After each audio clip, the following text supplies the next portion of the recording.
Miss eco Bangladesh 2026 এবং দেশের শীর্ষ ডিজে আভিলা ইসলাম মিশরে অনুষ্ঠিতব্য আন্তর্জাতিক প্রতিযোগিতা মিস ইকো ইন্টারন্যাশনাল 2026-এ অংশগ্রহণের লক্ষ্যে তার আনুষ্ঠানিক যাত্রা শুরু করেছেন।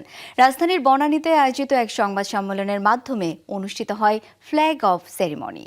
তারকাবহুল এই আয়োজনে সঞ্চালনা করেন আভিলার ছোট বোন মডেল ও অভিনেত্রী আলিশা ইসলাম। সংবাদ সম্মেলনে আভিলা ইসলাম তার পরিবেশ বিষয়ক অ্যাডভোকেসি নিয়ে কথা বলেন।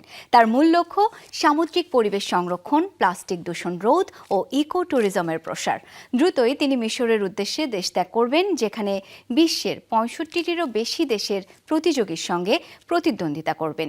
লক্ষ্য শুধু আন্তর্জাতিক মুকুট অর্জন নয়, বরং জলবায়ু পরিবর্তন মোকাবেলায় বাংলাদেশের ইতিবাচক অবস্থান বিশ্বমঞ্চে তুলে ধরা।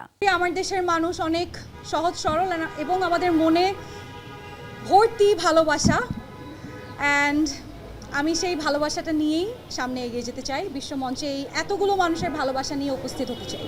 I am the national director of Miss Eco Bangladesh. So এটার সাথেই আমার জার্নিটা আর কি এভাবেই শুরু, অ্যান্ড আশা করি যে আভিলা আপুকে আমরা ভালো মতন গ্রুম করতে পারবো।